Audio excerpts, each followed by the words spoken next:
నా పేరు పర్వత సతీష్ కుమార్ పటేల్, హిందూ బీసీ మహాసభ తెలంగాణ రాష్ట్ర అధ్యక్షుడిని. ఏదైతే ఇప్పటి వరకు జరుగుతున్న బీసీలకు సంబంధించి ఎక్కడికక్కడ బీసీ రిలే నిరాహార దీక్షలు మరి అటువంటి కార్యక్రమాలు ప్రతి బీసీ సంఘం చేస్తుంది తప్ప ఈ ప్రభుత్వం మీద కొంచెం కూడా దున్నపోతు మీద కనుక వాన కూర్చున్నట్టుగానే ఉన్నది తప్ప ఏ రకమైన చలనం లేదు. ఒక బీసీ బిడ్డ గత 18 రోజులుగా న్యూఢిల్లీలో జంతర్ మంతర్ వద్ద ఏప్రిల్ 1వ తారీఖు నుంచి ఈరోజు వరకు ఆమరణ నిరాహార దీక్ష చేస్తున్నాడు, మంచినీళ్ళు తాగకుండా. కానీ ఏ బీసీ సంఘం కానీ రాష్ట్ర ప్రభుత్వంలో ఎన్నికైనటువంటి ఎంపీలు ఎవరైతే ఉన్నారో, కేంద్ర మంత్రులుగా ఉన్నారో వారొక్కరు కూడా వచ్చి పరామర్శించినటువంటి రోజులు లేవు.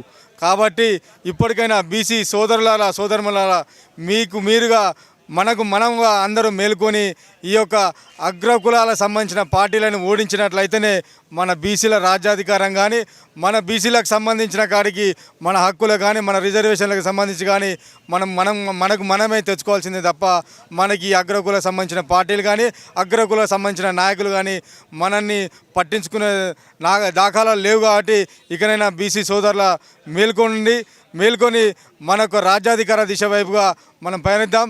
త్వరలో జరగబోయే బీసీ రిలే నిరాహార దీక్ష ఈ యొక్క ఇందిరా పార్క్ దగ్గర బత్తుల సిద్ధేశ్వర్ గారికి సంఘీభావ దీక్షగా ఇక్కడ పెట్టదలుచుకున్నాము. కాబట్టి తెలంగాణ రాష్ట్రంలో ఉన్నటువంటి బీసీ కుల సంఘాలు కానీ, బీసీ సంఘాలుగా పిలవడం ఎవరైతే రిజిస్ట్రేషన్ చేసుకుని ఉన్న సంఘాలు ఏవైతున్నాయో మీరందరూ వచ్చి ఈ యొక్క సంఘీభావాన్ని సిద్ధేశ్వర్ గారికి తెలపాల్సిందిగా ఈ యొక్క మీడియా ద్వారా మీ అందరికీ తెలియజేస్తున్నాను. మన తెలంగాణ ముద్దుబిడ్డ బత్తుల సిద్ధేశ్వర్ గారు గత 1వ తారీఖు రోజు అమర నిరాహార దీక్షను ఢిల్లీలో చేపట్టడం జరిగింది. ఆ దీక్షకు పూర్తి మద్దతుగా దేశవ్యాప్తంగా ఉన్నటువంటి బీసీ సంఘాలన్నీ వివిధ రాష్ట్రాలలో మద్దతు తెలపడం జరుగుతుంది. అదేవిధంగా మన తెలంగాణ ప్రాంతంలో పుట్టినటువంటి ఒక ఉద్యమకారుడు, మన మధ్యలో ఉన్నటువంటి మన ముద్దుబిడ్డ బత్తుల సిద్ధేశ్వర్ గారు ఈరోజు 18వ రోజుకు దీక్ష చేరడం జరిగింది. ఈ అమర నిరాహార దీక్షకు ఏదైతే తెలంగాణలో ఉన్నటువంటి ప్రతి రిజిస్ట్రేషన్ ద్వారా ఉన్న బీసీ సంఘాలన్నీ ఒక ఐక్యంగా వచ్చి జరుగుతున్నటువంటి ఈ మహత్తరమైన అమర నిరాహార దీక్షకు సంఘీభావం తెలపడమే కాకుండా మన యొక్క పూర్వంలో జరిగినటువంటి ఎన్నో విషయాల గురించి ఈరోజు ఇందిరా పార్క్ దగ్గర ఒక చర్చగా మనం చర్చించడం జరిగింది.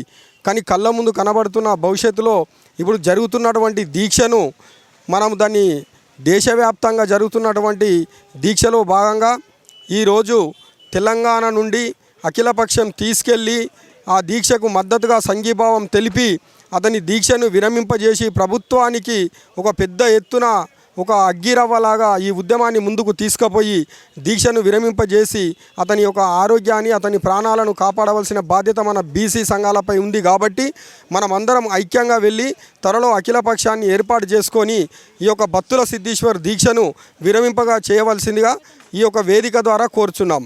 జై బీసీ, జై బీసీ. అందరికీ నమస్కారం. నేను మీ రోజా నేత, జాతీయ అధ్యక్షురాలు, జాతీయ బీసీ రాజ్యాధికార మహిళా సంక్షేమ సంఘం. ఇక్కడ బీసీ మీటింగ్లు ఎంతోమంది పెడుతున్నారు, కానీ నాకు చాలా బాధగా ఉంది. ఎందుకంటే మనము బీసీలం అనేది బిచ్చగాళ్ళం కాదు. నేను ప్రతిసారి చెప్తూనే ఉన్నాను, బీసీలం బిచ్చగాళ్ళం కాదు. వాళ్ళు మన దగ్గరకు వచ్చి తక్కువ సంఖ్యలో ఉన్న వాళ్ళు వచ్చి ఎక్కువ సంఖ్యలో ఉన్న మనం వాళ్ళని పోయి అడుక్కోవద్దు. దయచేసి వాళ్ళు వచ్చి మన దగ్గరికి అడుక్కునే పరిస్థితిని తెచ్చుకోవాలంటే మన ఐక్యతకి, ఇదివరకు మనలో ఐక్యత లేకుండా ఇప్పుడు మనలో ఐక్యత వచ్చింది.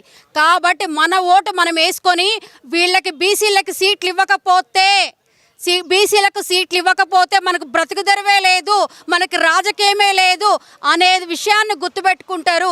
కాబట్టి దయచేసి నేను ఒకటే చెప్పదలుచుకున్నాను, బీసీలు బిచ్చగాళ్ళు కాదు, బీసీలు మనకే బిచ్చమేసే పరిస్థితిలో ఉన్నారనే విషయాన్ని గుర్తు చేయాలని చెప్పేసి నేను ఈ సందర్భంగా తెలియజేస్తూ మన ఓట్లు మనం వేసుకోవాలి. ఇంకో విషయం ఏంటంటే 42% కామారెడ్డి డిక్లరేషన్ చేసిండ్రు, ఓకే, కానీ వీళ్ళు నాటకాలు ఆడుతున్నారు. కాబట్టి ఒకటే, మీ గుండెల మీద రాసుకోండి, 42% కాదు 60% రాసుకోండి. బీసీలు 60% రాసుకోవాలి. బీసీలు బిచ్చగాలు కాదని 60% గుండెల్లో రాసుకోండి. రిజర్వేషన్ మీ గుండెల్లో చేసుకోండి.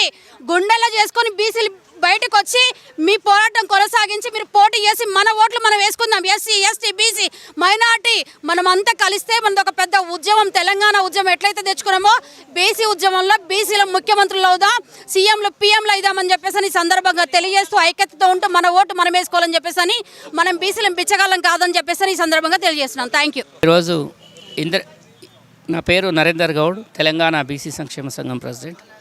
ఈరోజు ఇందిరా పార్క్లో బీసీల మహాధర్నా కార్యక్రమం ఫుల్ సక్సెస్ అయింది. ప్రధానమైన డిమాండ్లు ఏంటంటే విద్యా ఉద్యోగ రంగాలలో స్థానిక ఎన్నికలలో తెలంగాణ గవర్నమెంట్ తీర్మానం చేసిన బీసీ రిజర్వేషన్ బిల్లును పార్లమెంటులో ఆమోదించి 9th షెడ్యూల్లో చేర్చాలనే ప్రధాన డిమాండ్ మీద ఈరోజు మహాధర్నా నిర్వహించడం జరిగింది.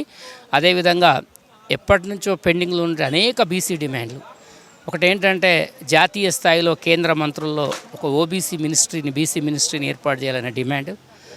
అదేవిధంగా జాతీయ స్థాయిలో రేపు జరగబోయే జనాభా లెక్కల్లో ఓబీసీ జనాభా లెక్కతో పాటు సమగ్ర కులాల జనాభా లెక్కలు కూడా తీయాలనేటటువంటి డిమాండ్.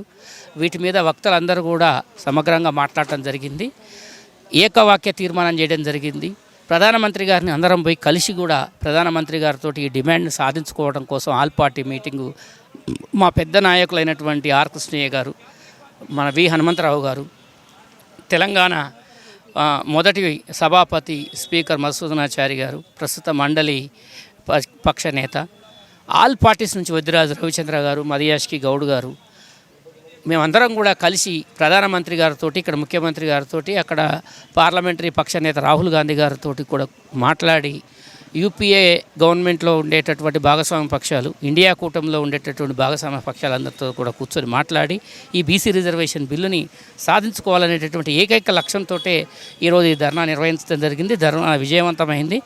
నెక్స్ట్ ఢిల్లీలో కూడా అనేక ధర్నాలు పెట్టాలని చెప్పి ప్లాన్ చేస్తున్నాము. ఢిల్లీ రామ్లీలా మైదాన్లో కూడా మీటింగ్ పెట్టాలని చెప్పి ప్లాన్ చేస్తున్నాం. జై తెలంగాణ, జై బీసీ, జై జై బీసీ.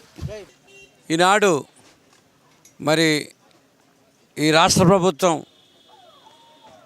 కులగణన చేసి 42% విద్యా ఉద్యోగాలు, అలాగే స్థానిక సంస్థలు రాజకీయాల్లో చట్టం చేసి కేంద్రాన్ని పంపించడం జరిగింది. దాని మీద స్వయంగా ముఖ్యమంత్రి గారే అన్ని బీసీ సంఘాలను అన్నీ తీసుకెళ్ళి ఢిల్లీలో మహాధర్నా చేయించారు జంతర్ మంతర్లో.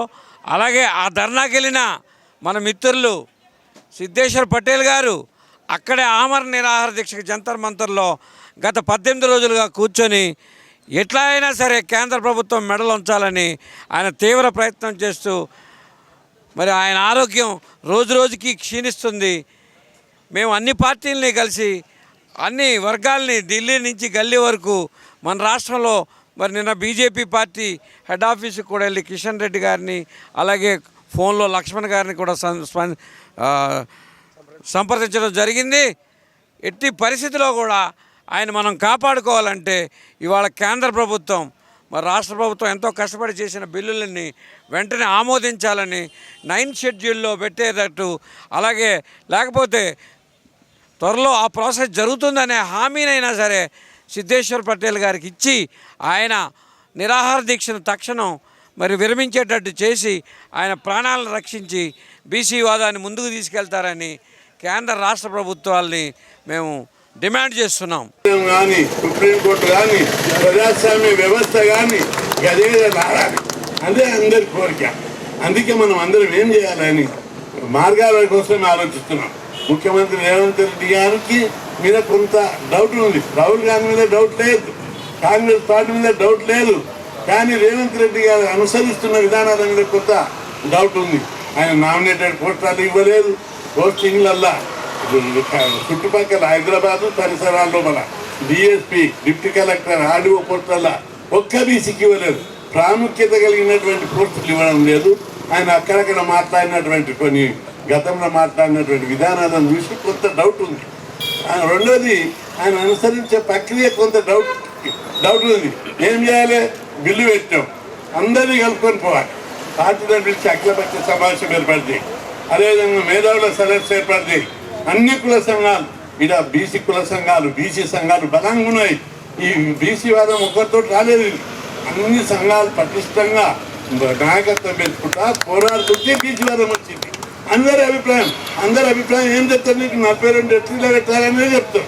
నరేంద్రను పిలిచిన ఆయన అదే చెప్తారు. ట్రాన్స్పోర్ట్ పిలిచిన, నందగోపాల్ పిలిచిన, గుజకృష్ణ పిలిచిన, సత్యం పిలిచిన, ఎవరిని పిలిచినా వాళ్ళందరూ ఏం చెప్తారు? 42ని ఎట్లా అమలు చేయాలనే చెప్తారు. అందుకు మార్గాలు చెప్తారు. ఆ వాదనలు వినకుండా ఏకపక్షంగా పోతే డౌట్స్ వస్తున్నాయి అందరు. అందుకే మీకేమాత్రం చిత్తశుద్ధి ఉన్న ముఖ్యమంత్రి గారికి అందరిని కలుపుకొని తీసుకుపో, మమ్మల్ని కలుపుకొని పోతే రాష్ట్రాన్ని స్తంభింపజేస్తాం. గతంలో మండల కమిషన్ అప్పుడు, మురళీధర్ కమిషన్ అప్పుడు కోటూరు వినయ్ కుమార్ చెప్పారు ఉద్యమం జరగలేదని. 2 సార్లు మండల కమిషన్ అప్పుడు రాష్ట్ర బంద్ జరిపారు. 180 మందిని జైళ్ళలో పెట్టారు. సమసంగ్రామ పరిషత్ 86 అప్పుడు ఒకసారి బంద్ జరిపారు. 2007లో విద్యా సంస్థలు రిజర్వేషన్లు ఇస్తే సుప్రీంకోర్టు స్టే ఇస్తే బంద్ జరిపితే అన్ని పార్టీలు పోటీ పడి బంద్కు మద్దతు ఇచ్చారు. ఇప్పుడు కూడా రాష్ట్రం లోపల ఓ మూమెంట్ వచ్చింది. ఈరోజు బీసీ వాదం బలంగా ఉన్నది. తాడో పేడో న్యాయ వ్యవస్థతోటి, ప్రజాస్వామ్య పార్టీలతోటి, ప్రభుత్వాలతోటి, కేంద్ర రాష్ట్ర ప్రభుత్వాలతోటి తేల్చుకుందాం, బంధువులు జరుపుదాం, అగ్గి మండిద్దామని చెప్పి బీసీలందరూ సిద్ధంగా. Please subscribe to the channel and download the Politicos app from the links in the description.